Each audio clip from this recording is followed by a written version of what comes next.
다음과 자 여러분, 오늘은 2021년 마지막 주일 송년주일입니다. 2021년 한 해 힘들고 어려운 시간 속에 저희들 보내어 왔고 지금도 그런 상황입니다. 그러나 시편 23편 다윗의 고백대로 여호와는 나의 목자시니 내가 부족함이 없습니다. 여러분, 다윗이 사실은 부족함이 없는 생애가 아니었거든요. 다윗의 생애보다 더 부족한 생애를 이 세상 어떤 사람의 인생 가운데서 찾아볼 수 있겠어요? 그렇지만 여호와가 함께 하시기 때문에 내 곁에 동행해 주시니까 내가 그 많은 시련과 고난과 어려움 가운데서도 그리고 마침내 내 삶을 복되게 바꾸어 주실 거니까 여호와는 나의 목자시니 내가 부족함이 없습니다. 그렇게 고백할 수 있는 다윗의 고백이 저와 여러분의 고백이 되어지는 오늘 송년주일 되시기를 바랍니다. 그리고 오늘 사도행전 28장 사도행전 전체를 마무리합니다. 우리가 지난 10개월 동안 이제 사도행전을 해왔는데요. 사도행전 전체를 통해서 우리 하나님께서 저와 여러분을 불러주시는 그 부르심에 저와 여러분이 함께 응답할 수 있게 되기를 바랍니다. 여러분, 드디어 가이사라를 떠나서 로마로 가는 여정, 황제부대 백부장 율리오의 손에 죄수의 신분으로 로마로 참 호송되는 그런 여정이었지만 그것은 어떤 면에서 바울에게는 하나님의 은총의 선물이었다고 할 수 있습니다. 여러분, 그보다 더 안전한 로마까지의 여행 우리가 또 어떻게 찾아낼 수 있겠습니까? 하나님의 사람 바울이 타고 있는 배인데도 이상하게도 그 뱃길은 순탄하지 않았습니다. 평상시보다 더 어려웠습니다. 이 항해가 꼬이는 것처럼 보였습니다. 여러분, 일이 내 계획대로 내 경험대로 진행되지 않을 때는 더 좋은 하나님의 특별한 뜻이 펼쳐지고 있는 것입니다. 바울은 비록 죄수의 신분이었지만 자신의 경험과 또 하나님께서 주시는 영감으로 항해를 중단하고 미항에서 겨울을 나는 것이 더 좋겠다고 자신의 의견을 개진하고 제시했습니다. 그러나 백부장 율리오는 바울의 말보다 선장과 선주의 말을 더 믿었습니다. 전문가와 다수의 말을 참 더 신뢰한 거죠. 전문가와 다수의 말이 바울의 의견을 압도한 것입니다. 바울의 의견은 무시되었습니다. 그러나 내 뜻이 막히고 내 의견이 무시되는 것이 언제나 꼭 나쁜 것은 아닙니다. 오히려 내 뜻이 무시된 것이 하나님께서 나에게 주시는 선물의 시간일 수도 있습니다. 여러분, 전문가의 의견, 다수의 의견대로 계속된 항해, 처음에는 그들의 생각대로 항해가 순조로운 것처럼 보였지만 그러나 얼마 되지 않아 유라굴로라는 이 폭풍을 만나게 됩니다. 그들은 짐을 버리고요, 자기 손으로 배의 기구들을 버리고요, 나중에는 운송하고 있던 식량들을 다 버리고요, 마침내 배까지 포기하지 않을 수 없는 그런 자리에까지 이르게 됩니다. 배에 식량이 실려 있었음에도 불구하고 그들은 무려 14일 동안 음식을 먹지 못했어요. 생사의 기로에 서서 폭풍에 떠밀려 다닐 수밖에 없었습니다. 여러분, 그만큼 배에 있는 음식조차도 14일을 굶으면서도 그 음식을 찾아서 먹을 수 없을 만큼 그렇게 폭풍이 거세었다는 그런 뜻입니다. 그러나 하나님께서는 이 모든 과정을 통해서 배의 모든 사람들이 다 바울의 사람이 되도록 그렇게 해주십니다. 특별히 백부장 율리오가 완전히 바울의 사람으로 변하게 되는 것을 보게 되죠. 여러분, 어떻게 그런 일이 일어났을까요? 어떻게 그런 일이 일어날 수 있었습니까? 여러분, 자신의 의견이 무시당했음에도 불구하고 바울은 여전히 그들 가운데 하나님의 사람으로 머물러 있었기 때문입니다. 여러분, 바울은 자기 말대로 하지 않아서 이 엄청난 폭풍을 만났을 때 처음부터 왜 내 의견대로 하지 않았습니까? 그들에게 불평하거나 비아냥거리지 않았습니다. 며칠이 지났는지 알 수 없는 여러 날이 지난 후에 천사를 통해 하나님께서 내가 이 배에 있는 모든 사람의 생명을 너에게 맡겨주겠다, 너를 통해서 지켜주겠다, 하나님의 약속을 받고 난 후에야 비로소 그들이 자기 말대로 하지 않은 것을 상기시켜 주었습니다. 여러분, 그때까지 바울은 무엇을 했을까요? 여러분, 틀림없이 바울은 하나님 앞에 기도하는 사람으로 그들 가운데 머물러 있었습니다. 다음과 같이 여러분, 하나님께서 아무 때나 환상을 보여주는 것이 아닙니다. 여러분 성경에 환상을 보았다 이런 내용이 나오면요, 이 사람이 기도하는 자리에 있었다, 그렇게 생각을 하면 그게 100% 맞는 겁니다. 여러분 천사가 바울을 찾아왔다는 것은 하나님의 사람으로서 바울이 지금 무엇을 기도하고 있었다고요? 이 배에 탄 사람들을 살려주십시오. 그 기도하고 있었던 거예요. 그래서 다 살려주겠다, 너에게 맡겨주겠다, 주님께서 응답해 주신 거죠. 하나님께서는 바울의 말대로 역사하셨고, 그래서 배에 탄 모든 사람들이 바울의 말을 더 신뢰하게 되고 바울을 더 따르게 되고, 그래서 마침내 생명을 건지게 되고, 그리고 바울은 그들 가운데서 더욱더 존귀한 사람이 되어진 거죠. 다음 가족 여러분, 지나간 일은요, 그것이 어떤 일이든 다 잘된 일이에요. 따라서 하겠습니다. 지나간 일은 다 잘된 일이다. 지나간 일은 다 잘된 일이다. 여러분, 내 뜻이 막히고 내가 무시를 당하고 내가 오해를 당하는 일이 생겼다고 하더라도 지나간 일은 바꿀 수 없잖아요. 여러분, 지나간 일은 어떻게 할 수 없잖아요. 여러분, 그것은 이미 지나가 버렸잖아요. 그것에 대해서 아무리 후회해 본들 무슨 소용이 있어요. 그래서 저는요, 그게 좋은 일이든 나쁜 일이든 이미 지나간 일은 다 잘된 일이다, 저는 늘 그렇게 생각합니다. 여러분, 왜냐하면 아무리 지나간 일이야, 나는 과거는 바꿀 수 없는데 아무리 지나간 일이라고 하더라도 내가 어떻게 하나님의 사람답게 반응하느냐에 따라 하나님의 더 좋은 일로 언제든지 바뀔 수 있기 때문입니다. 하나님을 사랑하는 자, 곧 그 뜻대로 부르심을 입은 자들에게는 모든 것이 좋은 일이든 나쁜 일이든요, 모든 것이 합력하여 선을 이루느니라. 저와 여러분에게는 하나님의 약속이 있기 때문이에요. 저와 여러분의 하나님은 살아계신 하나님이시기 때문입니다. 그러므로 다음 가족 여러분, 저와 여러분은 좀 이미 지나간 과거에 대해서는 더 이상 연연해하지 마십시다. 여러분, 그리스도인의 삶은 지나간 것은 잊어버리고 표대를 바라보면서 달려가는 삶입니다. 여러분, 지나간 성공도 좀 잊어버리시고요, 그리고 무엇보다도 지나간 실패와 실수도 잊어버리십시다. 그냥 미래를 바라보며 지금 저와 여러분이 할 수 있는 일에 집중하십시다. 전화위복의 하나님을 바라보며 하나님께서 주실 더 아름다운 미래를 기대하며 지금 하나님 사랑하기를 선택하십시다. 여러분, 그렇게 하면요, 하나님을 사랑하는 자, 곧 그 뜻대로 부르심을 입은 자들에게는 모든 것이 합력하여 선을 이루느니라. 반드시 합력하여 선을 이루어 주시는 하나님의 더 좋은 일을 만나게 되어 있습니다. 바울의 말보다 선장과 선주의 말을 더 믿은 그들, 짐도, 배의 모든 기구도, 식량도, 마침내 배까지 모든 것을 다 잃고 난 뒤에야 한 섬에 도착하게 되죠. 그 섬에서 어떤 일이 펼쳐졌는지 우리 함께 살펴보도록 하겠습니다. 우리 사도행전 28장 1절부터 3절까지 말씀이요, 저와 여러분 함께 한 목소리로 한번 읽어보겠습니다. 시작. 우리가 안전하게 목숨을 구한 뒤에야 비로소 그곳이 몰타섬이라는 것을 알았다. 섬 사람들이 우리 특별한 친절을 베풀어 주었다. 비가 내린 뒤라서 날씨가 추웠으므로 그들은 불을 피워서 우리를 맞아 주었다.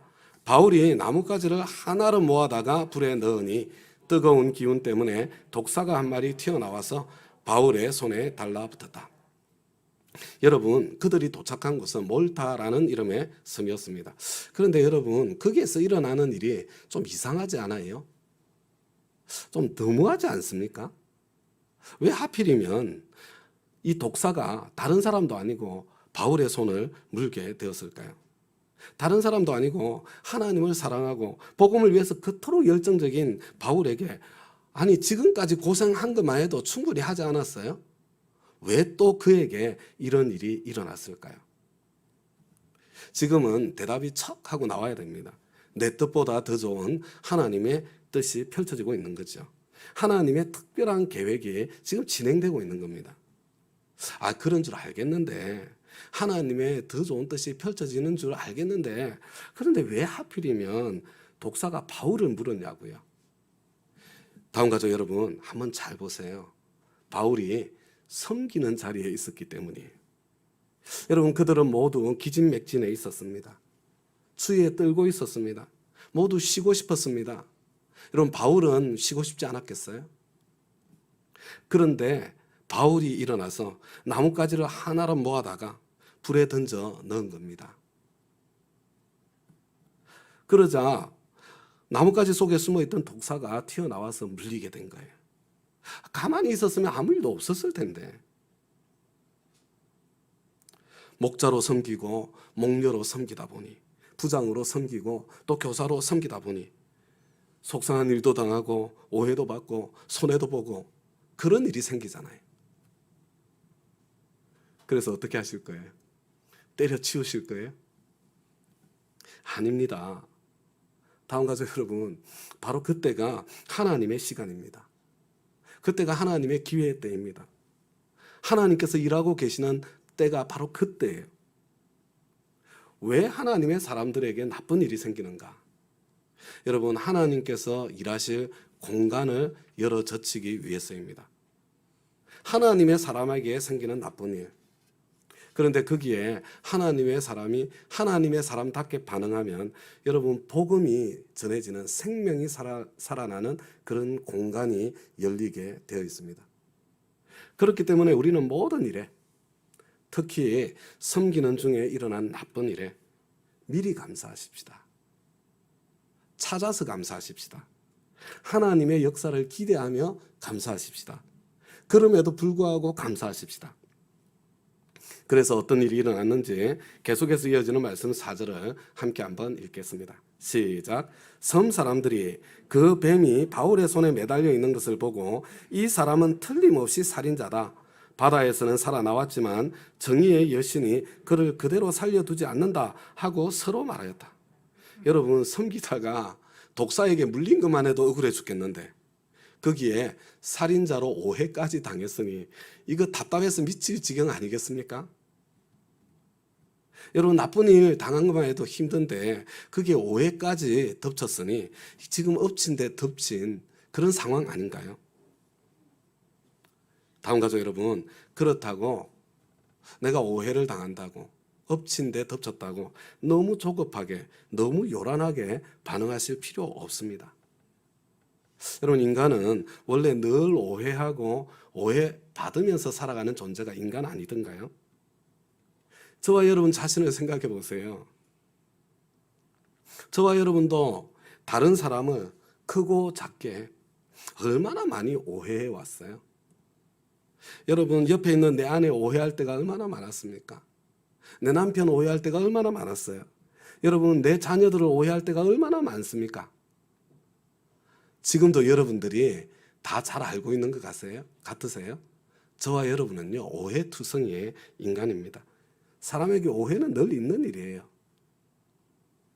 잠잠히 그리고 묵묵히 하나님의 사람으로 머물러 있으면 하나님께서 해명할 기회도 주시고 명예도 회복시켜 주십니다.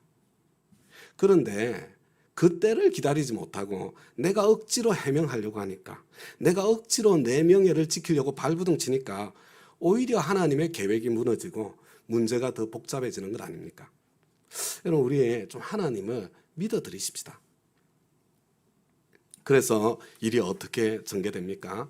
우리 이어지는 말씀 5절부터 10절까지 제가 읽어드릴게요. 어떻게 일이 전개되는지 한번 장면을 상상해 보세요.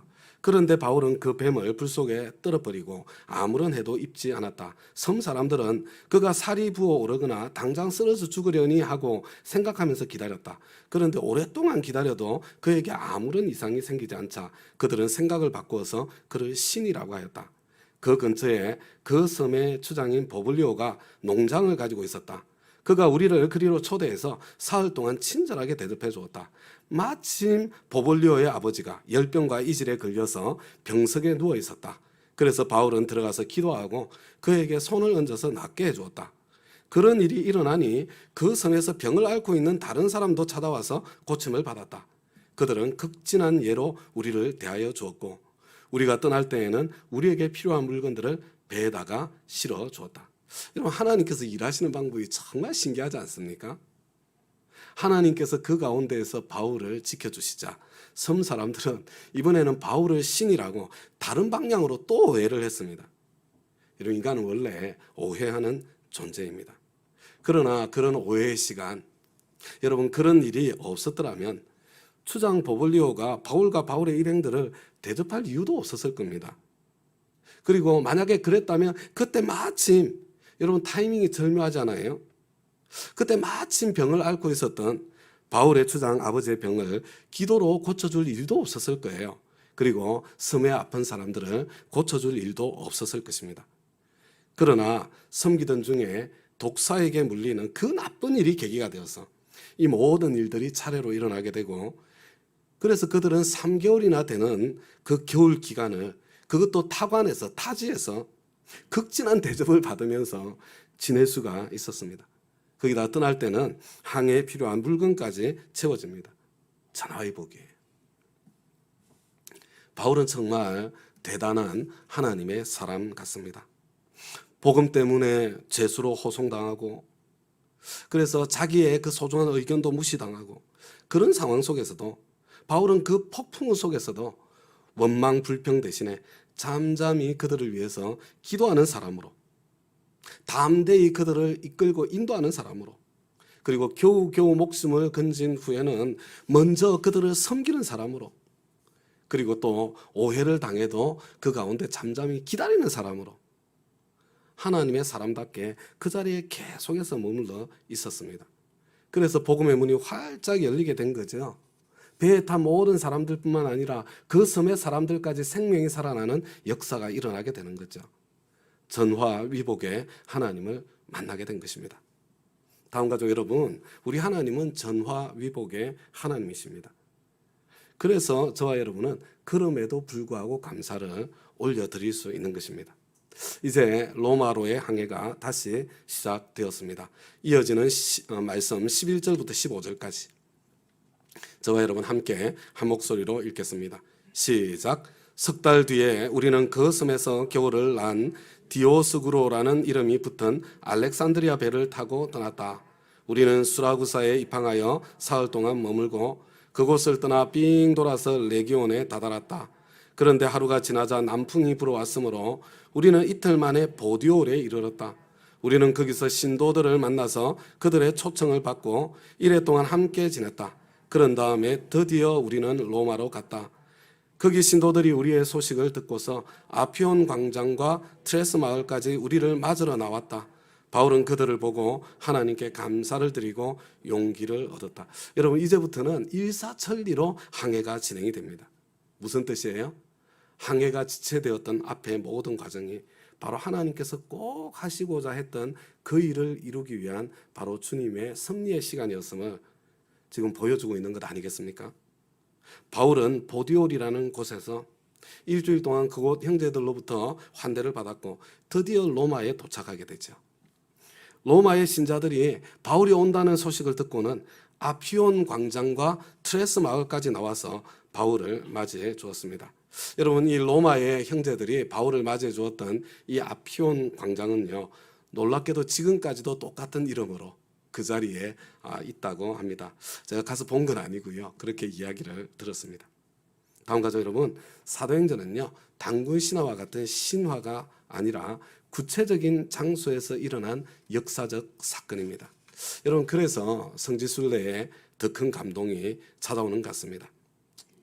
바울은 자신의 도착 시간을 미리 알아내어서 아피온 광장까지 나와서 자신을 맞이해 준 형제 자매들을 보고 하나님께 감사를 드리고 용기를 얻었습니다. 다음 가족 여러분, 바울도 격려가 필요한 사람이었습니다. 여러분, 보디올에서 그리고 아피온 광장에서 환대하는 형제들로 인해서 용기를 얻었습니다. 이 세상에는 격려가 필요하지 않은 사람이 한 사람도 없습니다. 저와 여러분이 격려가 필요한 것처럼 여러분 모든 우리 형제 자매들이 격려가 필요한 사람입니다. 우리 지난 한 주간 동안 감사 나눔의 기적이라는 주제로 성탄절 특별 새벽 기도회를 가졌잖아요. 감사 카드를 쓰고 서로 격려하기를 집에서, 그리고 또 목장 교회 공동체에서, 또 나 자신에게, 그리고 우리의 일터에서 우리 준비하고 연습하는 그런 시간 가졌잖아요. 여러분, 이거 한두 번 해보는 것으로 끝나서는 안 되는 거예요. 우리 다니엘 금식이 그러니까 내일부터가 아니라 그 다음 주 월요일부터 시작될 텐데 우리 다니엘 금식을 하면서 이 연습, 이 훈련을 계속해 나가십시다. 그래서 이것이 우리 삶의 일부가 되도록 우리가 함께 만들어 보십시다. 여러분, 특별히 이 시대 우리나라에는 물론 배고픈 사람들도 아직 여전히 있지만 그러나 가난과 배고픔은 어느 정도 극복되었습니다. 그렇지만 대신에 외로움이라는 인생의 무의미라는 무서운 병에 지금 시달리고 있는 시대입니다. 그 어느 때보다도 감사 나눔의 격려가 필요한 때입니다. 여러분, 특히 사도 바울은 복음을 위해서 고난당하는 선교사님으로 지금 낯선 로마에 도착한 것입니다. 목숨이 걸린 여정에 성도들의 환대는 하나님께 감사하지 않을 수 없는 일이었고 큰 용기를 얻는 일이 되었습니다. 여러분, 이 코로나 중에 여러 가지 사정 때문에 아예 한국으로 귀국하신 선교사님들, 잠시 한국에서 체류하게 되신 선교사님들, 여러분 많은 선교사님들이 우리 주위에 계십니다. 숙소를 못 찾아서 힘들어하시는 상황을 보면 마음이 너무 안타까웠습니다. 여러분, 선교지에서 5년, 10년, 20년 지내다 보면 한국이 낯선 타지처럼 변하고 맙니다. 저와 여러분이 이 세상에 있는 모든 선교사님들을 다 환대할 수는 없다고 하더라도 여러분, 우리 목장 선교사님만큼은 그분만큼 환대할 수 있지 않겠어요? 우리 목장에서 후원하는 선교사님만큼은 좀 외롭지 않도록 저와 여러분이 벗이 되어 드릴 수 있지 않겠습니까? 여러분, 이분들이 미안해서 도움을 청하지 못할 수도 있어요. 어려운 때에 용기를 얻으실 수 있도록 할 수 있는 작은 일을 좀 시도해보는 그런 저와 여러분이 되었으면 좋겠습니다. 우리 계속해서 이어지는 말씀 16절 같이 읽습니다. 시작. 우리가 로마에 들어갔을 때에 바울은 그를 지키는 병사 한 사람과 함께 따로 지내도 된다는 허락을 받았다. 여러분, 이건 정말 놀라운 일이에요. 여러분, 황제에게 상소를 했다면 그것은 아주 심각한 케이스라는 그런 뜻입니다. 그런데 그런 심각한 케이스에 속한 죄수가 겨우 병사 한 사람이 지키는 가운데 비록 가택연금 상태이지만 자유롭게 지낼 수 있다는 거, 여러분, 이게 보통 기적이 아닙니다. 어떻게 이런 기적이 일어났을까? 저는 이것이요, 바로 벨릭스의 영향력이요, 율리오의 영향력이었을 것이라고 추측해 봅니다. 하나님께서 복음의 역사를 위해서 미리부터 하나하나 준비해 오신 그 결실이 이렇게 맺어졌다고 생각해 보게 되는 것입니다. 우리 계속해서 이어지는 말씀 17절부터 24절까지 제가 읽어 드릴 테니까요. 그래서 어떤 일이 생기는지 한번 살펴보시기 바랍니다. 사흘 뒤에 바울은 그곳 유대인 지도자들을 불러 모았다. 그들이 모였을 때 바울은 이렇게 말하였다. 동포 여러분, 나는 우리 결례와 조상들이 전하여준 풍속을 거스르는 일을 한 적이 없습니다. 그런데도 나는 죄수가 되어 예루살렘에서 로마 사람의 손에 넘겨졌습니다. 로마 사람은 나를 심문하여 보았으나 사형에 처할 만한 아무런 근거가 없으므로 나를 놓아주려고 하였습니다. 그러나 유대 사람이 반대하는 바람에 하는 수 없이 내가 황제에게 상소한 것입니다. 나는 절대로 내 민족을 고발하려는 것이 아니었습니다. 이런 까닭으로 나는 여러분을 뵙고 말씀드리려고 여러분을 오시라고 청한 것입니다. 내가 이렇게 쇠사슬에 매어 있는 것은 이스라엘의 소망 때문입니다. 그들이 바울에게 말하였다. 우리는 아직 유대로부터 당신에 관한 편지를 받은 일도 없고 동포들 가운데서 아무도 여기에 와서 당신에 대해 나쁘게 말하거나 소문을 낸 일이 없습니다. 우리는 당신에게서 당신의 생각을 들어보고 싶습니다.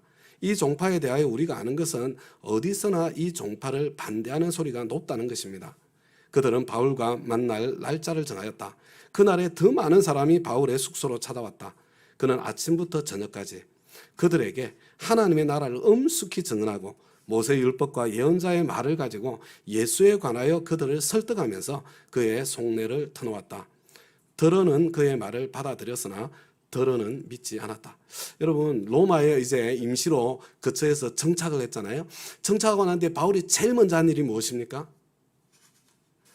황제 앞에 지금 죄수로 서게 될 그 사람이 로마에서 제일 먼저 한 일, 동족 유대인들을 불러 모아 복음 전하는 일이었습니다. 바울은 그들이 복음을 받아들이든지 그렇지 않든지, 때를 얻든지 못 얻든지, 기회가 좋든지 나쁘든지 복음 전하기를 힘썼습니다. 무엇보다도 자기 동족에게, 자기 친족에게 여러분, 자기 가족에게 먼저 다가가는 것입니다. 믿음은 모든 사람들의 것이 아닙니다. 그러므로 나의 책임은 복음 전하는 것까지가 나의 책임입니다. 그렇지만 사랑하는 마음으로 할 수 있는 데까지 최선을 다해서 설득해야 합니다. 그럼에도 불구하고 그들은 들어는 그 복음을 받아들였지만 들어는 믿지 않았습니다. 계속해서 이어지는 본문, 오늘 마지막으로 읽는 본문입니다. 여기서 사도행전이 끝나는 거예요. 25절부터 31절까지 저와 여러분 함께 읽겠습니다. 시작. 그들이 이렇게 견해가 서로 엇갈린 채로 흩어질 때에 바울은 이런 말을 한마디 하였다. 성령께서 예언자 이사야를 통하여 여러분의 조상에게 하신 말씀은 적절합니다. 곧 이런 말씀입니다. 이 백성에게 가서 말하여라. 너희가 듣기는 들어도 깨닫지 못하고 보기는 보아도 알지 못한다. 이 백성의 마음이 무뎌지고 귀가 먹고 눈이 감겨 있다. 이는 그들로 하여금 눈으로 보지 못하게 하고 귀로 듣지 못하게 하고 마음으로 깨닫지 못하게 하고 돌아서지 못하게 하여 내가 그들을 고쳐주지 않으려는 것이다. 그러므로 여러분은 하나님의 이 구원의 소식이 이방 사람에게 전파되었음을 알아야 합니다. 그들이야말로 그것을 듣고 받아들일 것입니다. 바울은 자기가 얻은 셋집에서 꼭 2해 동안 지내면서 자기를 찾아오는 모든 사람들을 받아들였다. 그는 아무런 방해도 받지 않고 아주 담대하게 하나님 나라를 전하고 주 예수 그리스도에 관한 일들을 가르쳤다. 이러고 끝나는 거예요, 사도행전이. 바울은 끝까지 포기하지 않고 한 번 더 유태인 동포들에게 지금 도전을 하는 거예요. 자극을 하는 거죠. 그래서 그들이 한 번 더 생각해보고 한 번 더 예수를 선택할 기회를 주었습니다. 그리고 바울은 가택연금 상태에 있었기 때문에 자신이 이런 영혼들을 찾아갈 수 없었어요. 하나님께서 보내주셨습니다. 바울은 자신을 찾아오는 사람들은 누구든지 유대인이든지 이방인이든지 높은 사람이든지 낮은 사람이든지 모든 사람들을 맞아들여 복음을 전했습니다. 여러분, 우리는 이 세상에 있는 모든 사람들을 다 사랑할 수 없지만 그러나 하나님께서 우리에게 보내주시는 사람들은 배척하고 외면해서는 안 될 것입니다. 하나님께서는 2년 동안이나 이렇게 복음을 전할 수 있도록 해주셨습니다. 여러분, 사도행전이 그러고 끝나는 거예요. 여러분, 이후에 바울은 잠깐 석방이 됩니다. 그렇지만 다시 체포되어 순교의 자리에 서게 되죠. 사도행전은 그런 이야기를 전하지 않고 결론 없이 끝이 나고 맙니다. 사도행전이 바울의 순교 이전에 쓰여졌기 때문일 가능성도 있습니다. 그러나 하나님께서 바로 그 타이밍에 이 사도행전을 쓰게 해서 사도행전을 결론 없이 저와 여러분에게 주신 것은 제가 보니까요, 만약에 그렇게 끝까지 갔으면 사도행전의 주인공이 바울이 되었을 것 같습니다. 그런데 사도행전의 주인공은 바울이 아니라 성령님이시라는 것을 보여주기 위해서 이렇게 끝을 맺었다고 생각해 봅니다. 여러분, 사도행전 전체를 걸쳐서 성령님께서는 복음을 위해서 다양한 사람들을 사용해 오셨습니다. 마가다락방에 120명 성도들과 12사도를 사용하셨고 특히 베드로와 요한을 사용하셨습니다. 스데반 집사님을 사용하셨고 흩어져 도망치면서도 복음 전하던 사람들을 사용하셨고 빌립을 사용하셨고 아나니아를 사용하셨습니다. 그리고 바나바를 사용하셨고 바울을 사용하셨습니다. 한 번도 이름이 등장하지 않는 사도행전의 저자 누가를 사용하셨고 바울과 동행한 아리스다고 여러 팀원들도 사용하셨습니다. 그리고 그 이후에는요, 여러분, 수많은 선교사님들, 목숨을 바쳐서 복음을 전한 그 수많은 선교사님들을 사용하셨죠. 여러분, 우리 교회 옆 양화진에 바로 그 증인들이 묻혀 있습니다. 그리고 이제는 저와 여러분을 사용하기를 원하십니다.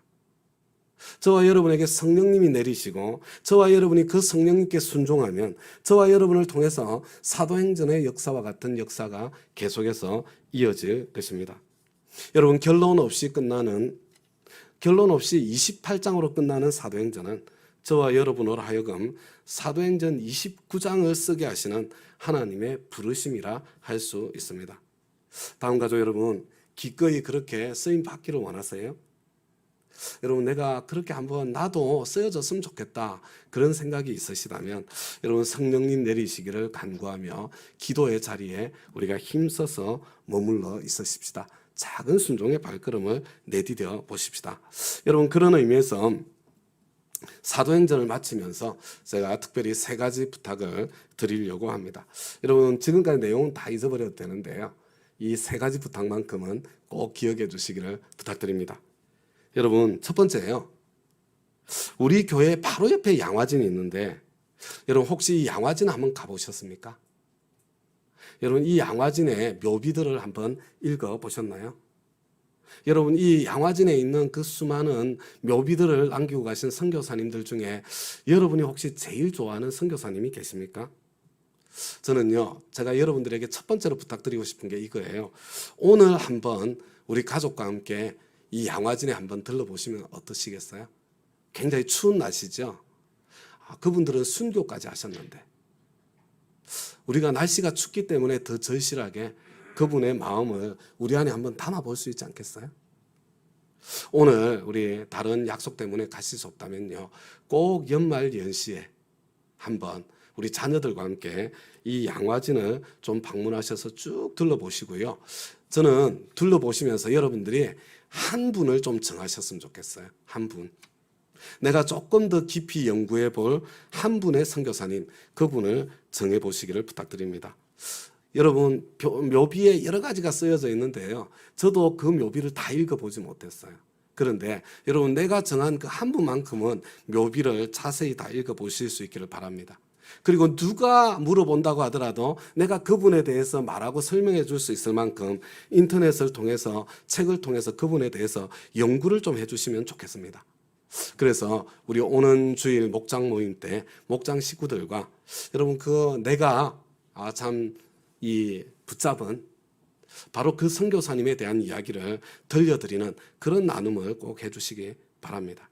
여러분 그러면서 이번 목장 모임은요 우리 목장 선교사님 어떻게 외롭지 않게 해드릴까 그것을 함께 나누고 이야기하는 그런 시간이 되었으면 정말 좋겠습니다. 여러분 이 양화진에 있는 수많은 선교사님들 중에 저는 존 헤론이라는 선교사님을 제일 좋아합니다. 그래서 새로운 삶을 마칠 때는 언제나 존 헤론 선교사님에 대한 소개를 해드립니다.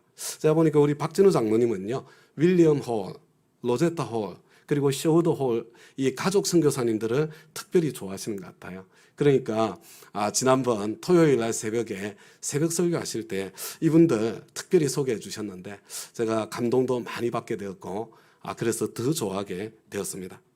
여러분에게도 양화진에 묻혀 계신 선교사님들 중에 가장 좋아하시는 선교사님이 한 분 계셨으면 좋겠습니다. 그분들 중에서도 특별히 아무도 찾지 않는 선교사님을 누군가 좋아해 주는 사람이 우리 바로 옆에 있잖아요. 양화진 바로 옆에. 그렇게 한 분이 정해지면 정말 좋겠습니다. 그래서 참 여러분을 통해서 누가 물어보아도 그분에 대한 이야기를 언제든지 해줄 수 있는, 그래서 이 묻혀있는 선교사님들도 바로 그와 같은 사람 하나를 얻을 수 있기를 바랍니다. 우리 교회는 목세 평세 때 원하시는 세미나 참가자님들에게 양화진 투어를 시켜드리고 있습니다. 저는요 선교위원회 차원에서 우리 교회 성도님들을 위해서도 이 양화진 투어가 더 적극적으로 시행되기를 오랫동안 간절히 바라고 있습니다. 우리 다운 가족 모두가 이 양화진의 축복을 누릴 수 있게 되기를, 우리 자녀들도 누릴 수 있게 되기를 바랍니다. 이게 첫 번째 부탁이에요. 자, 두 번째 부탁이요. 2022년 새해에도 우리 5년째 계속하게 되는 거잖아요. 이 21일간의 다니엘 금식 기도가 나에게 성령님 내리시는 출발점이 될 수 있었으면 좋겠습니다. 여러분, 좀 더 진지하게, 조금 더 적극적으로 이 다니엘 금식에 참여해 주시기를 바랍니다. 여러분, 온 가족이 함께 할 수 있도록, 우리 자녀들도 함께 할 수 있도록요. 온 목장 식구가 함께 할 수 있도록, 온 초원 식구가 함께 할 수 있도록 좀 지금부터 마음의 준비를 하며 여러분 시동을 걸어 주시기를 부탁을 드립니다. 여러분, 제가 지난 5년 동안이요 계속해서 다니엘 금식이 있을 때 제가 4주 전에 시작하거나 3주 전에 다니엘 금식을 먼저 시작했잖아요. 제가 이거 먼저 시작하는 지금 5번째 이걸 반복하는 제 목적이 있거든요. 그 이유가 뭐예요? 좀 담임 목사님이 이렇게 한 달 전에, 3주 전에 이렇게 먼저 다니엘 금식을 준비하고 시작하는 것을 보니까 그러면 우리 장로님들, 우리 초원지기님들, 우리 교역자님들은 한 2주 전에는 같이 좀 시작해 주시면 좋지 않을까요? 그죠? 왜냐하면요. 그래야 우리 초원 식구들한테 지금 다니엘 금식을 같이 합시다. 준비하자고 이야기할 수 있는 거거든요. 그러면 우리 목자님, 목녀님들, 그죠? 적어도 일주일 전에는 이 다니엘 금식을 먼저 좀 시작해 주셔야 되지 않겠어요? 여러분, 당장에 내일 이렇게 돼가지고 하기 힘들어요. 왜냐하면 다니엘 금식 신경 써야 될 거 많거든요. 목사님, 목녀님들이 먼저 하면서 이런 것들을 신경 써서 하면 유익하구나. 내가 먼저 이렇게 경험이 되고 누려져야 우리 목장 식구들한테 설명도 해주고 가르쳐 줄 수 있지 않겠어요? 그죠? 여러분, 특별히 우리 자녀들을 두신 우리 부모님들이요.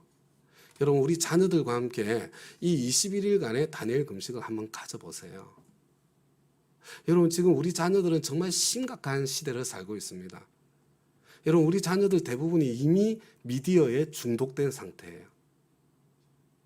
여러분, 미디어에 중독되지 않은 삶의 아름다운 축복을 한 번도 경험해 보지 못한 아이들이 있습니다. 여러분, 21일이라도 그것을 한 번이라도 경험해 볼 수 있는 기회를 주어야 돼요. 여러분, 그래야 이 미디어 있잖아요. 그게 종이 되지 않고 그것을 활용할 수 있는 사람으로 살아갈 수 있게 되는 거예요. 근데 우리 아이들한테 내일부터야 되겠어요? 안 되는 거예요. 엄마 아빠가 적어도 일주일 전부터는 내가 먼저 하면서, 여러분, 또 우리 자녀들을 위해서 기도하면서 하나님의 지혜를 구하면서 여러분 그렇게 준비해 주셔야 우리 온 교회 분위기를 합쳐가지고 요 땅에서 여러분 1월 3일부터는 제대로 시작할 수 있는 거예요.